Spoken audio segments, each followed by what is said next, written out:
नमस्कार दोस्तों, स्वागत है सिलेक्शन गुरुजी ऑनलाइन यूट्यूब चैनल के SSC GD special practice session batch selection batch में। और जैसा कि आप जानते हैं कि हम डिस्कस कर रहे हैं एसएससी जीडी के प्रीवियस ईयर के क्वेश्चंस। तो आज के सेशन में हम फिर से आपके लिए लेकर आए हैं कुछ एसएससी जीडी के स्पेशल प्रीवियस ईयर के वो क्वेश्चंस जो लास्ट ईयर के एग्जाम्स में आए हैं, जो आपके प्रैक्टिस और आपके एग्जाम्स की तैयारी के लिहाज से बहुत इम्पॉर्टेंट है। तो बढ़ते हैं आज के सेशन की ओर। और पहला क्वेश्चन ध्यान दीजिए, कह रहे हैं कि केवल लड़के और लड़कियों की एक कक्षा में, ध्यान दीजिएगा, यह है एसएससी जीडी 9 फरवरी 2023 सिर्फ नंबर 4 का क्वेश्चन। और कह रहे हैं आपसे कि केवल लड़कों और लड़कियों के एक कक्षा में लड़कियों की संख्या लड़कों की संख्या से आधी है और लड़कियों के औसत अंक लड़कों के औसत अंक से दोगुने हैं।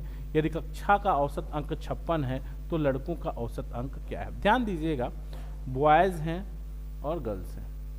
संख्या क्या है, नंबर उनका क्या है, लड़कों की संख्या लड़कियों की संख्या की दोगुनी है। कह रहे हैं कि लड़कों की एक कक्षा में लड़कियों की संख्या लड़कों की संख्या की आधी है, यानी अगर लड़कियां 1 हैं तो लड़के 2 हैं। क्लियर है। और एवरेज जो नंबर मार्क्स है उसका एवरेज है 1/2। कह रहे हैं लड़कियों के औसत लड़कों के औसत से दोगुने हैं। तो अगर हम टोटल नंबर की बात कर लें तो 2 लड़के एक एक नंबर पाते हैं तो कुल अंक हो गए 2, और एक लड़की 2 अंक पाती है तो कुल अंक हो गए 2, यानी टोटल नंबर हो गया 4 और संख्या हो गई 3, अंक हो गए 4।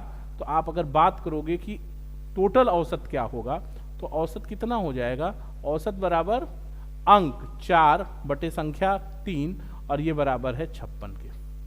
क्लियर है कहानी। तो 1 बराबर क्या होगा, काट लीजिए, 4 1 का 4, 4 चौक के 16, 14 तियां 42, 1 बराबर 42 हो गया। तो कह रहा है तो लड़कों के औसत अंक, तो लड़कों का औसत अंक कितना है, 1 है और 1 यही 42 है। तो इस तरह से आपका पहला ऑप्शन सही हो जाएगा। यहां तक क्लियर है बात।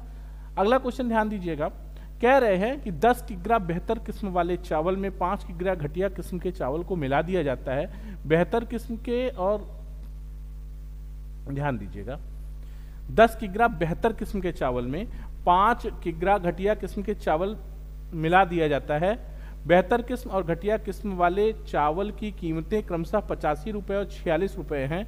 मिश्रण का प्रति किग्रा औसत मूल्य क्या होगा। तो बहुत सिंपल सवाल है। 10 किग्रा का वाला रेट क्या है, 10 किग्रा 85 से है, और बेहतर किस्म और घटिया 10 किस्म के 10 किलो का बेहतर किस्म का है तो 10 गुणित 85 850 रुपये का चावल हो गया।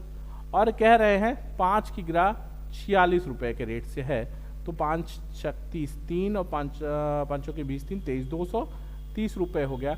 यानी अगर टोटल कास्टिंग की आप बात करोगे तो 0 5 3 8 और 8 2 10 और ये बटा 15 किग्रा। तो 15 7 105, 3 और 15 दूनी 30। यानी अगर टोटल की बात करोगे कि मिश्रण का मूल्य क्या होगा तो मिश्रण का मूल्य हो जाएगा 72 रुपये प्रति किग्रा। सिंपल सवाल है। ठीक। अगला क्वेश्चन ध्यान दीजिएगा, कह रहे हैं,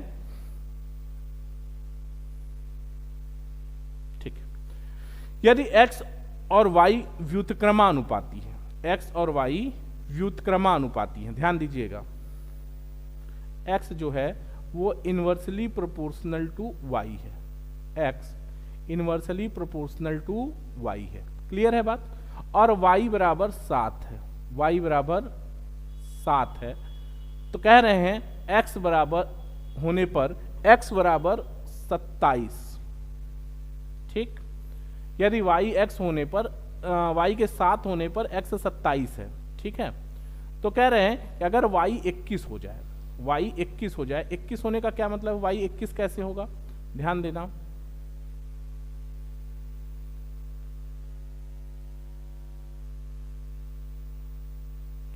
गुणित 3 से 7 त्रिक 21, और x क्या है, y का व्युत्क्रमानुपाती है, तो यहाँ क्या होगा, 3 से भाग होगा, तो ये बराबर होगा 9। ठीक है।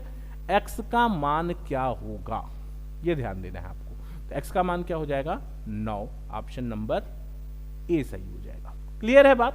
x y का उल्टा है, अगर y में 3 का गुणा हो रहा है तो x में 3 का भाग होगा। क्लियर। अगला क्वेश्चन है कि 500 पेपरों की एक रिम का मतलब बंडल है, जो एक पेपर आता है बंडल, 500 पेपरों के एक बंडल में को 280 रुपए में खरीदा जाता है और इससे 25 पेपरों के पैकेट बनाए जाते हैं, मतलब एक पैकेट में 25-25 पेपर का पैकेट बनाया जाता है। प्रत्येक पैकेट को 18 रुपए में बेचा जाता है। प्रतिशत लाभ या हानि ज्ञात करें। ध्यान दीजिएगा,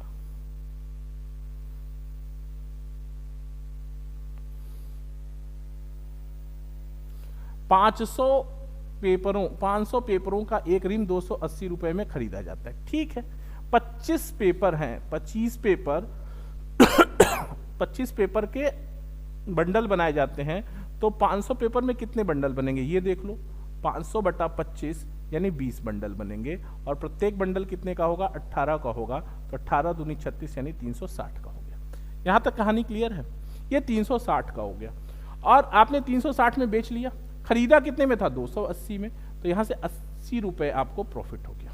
ठीक, अब लाभ प्रतिशत 80 बटा 280 गुणित 100।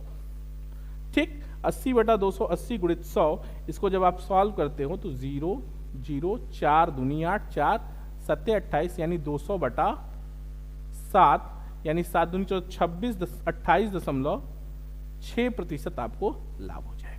क्लियर है बात? कोई नहीं, सिंपल सा सवाल है ना।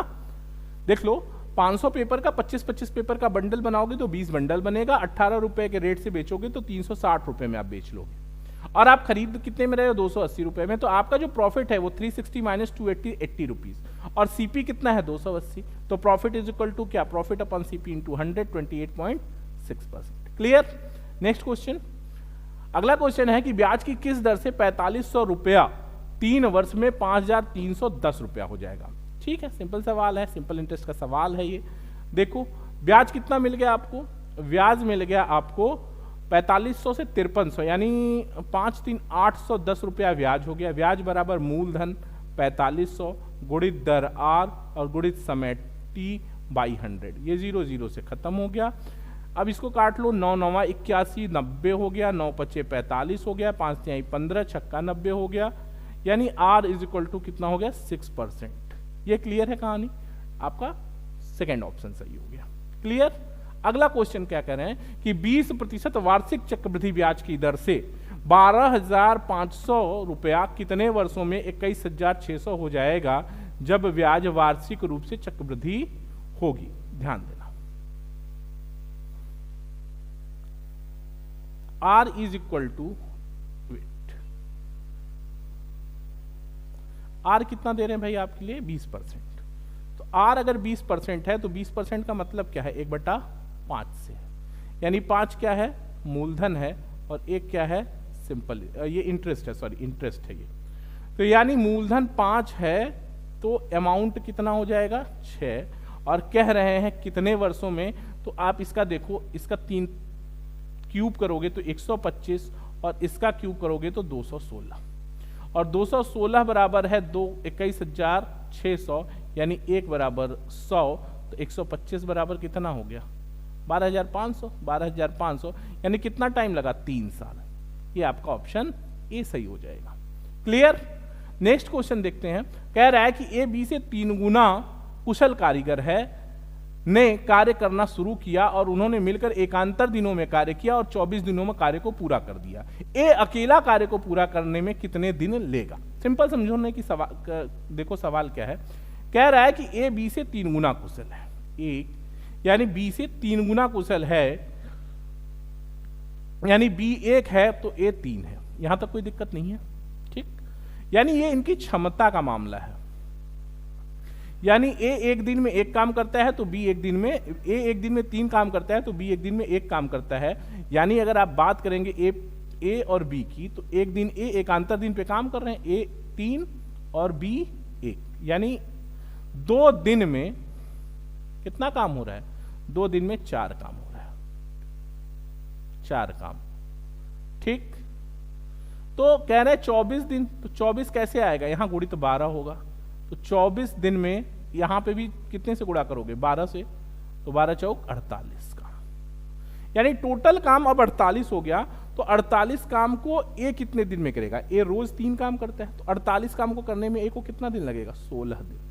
ये आपका सिंपल सवाल हो गया, सेकेंड ऑप्शन सही हो जाएगा। फिर से समझ लो, ए बी से 3 गुना दक्ष है, यानी ए अगर एक दिन में 3 काम करता है तो बी एक दिन में 1 काम करता है, और दोनों एकांतर दिन में काम करते हैं, मतलब एक दिन ए काम करता है तो एक दिन बी, फिर एक दिन ए तो फिर एक दिन बी। यानी ए अगर पहले दिन काम किया तो 3 काम किया, और बी दूसरे दिन काम किया तो 1 काम किया, यानी दोनों मिलकर एक दिन में 2 दिन में कितना काम कर दिए, 4 काम। तो 24 दिन में कितना काम हो गया, 48 काम, यानी 48 काम, पूरा 48 काम है, और ए एक दिन में 3 काम कर सकता है, तो 48 काम करने में उसे 16 दिन लगेंगे।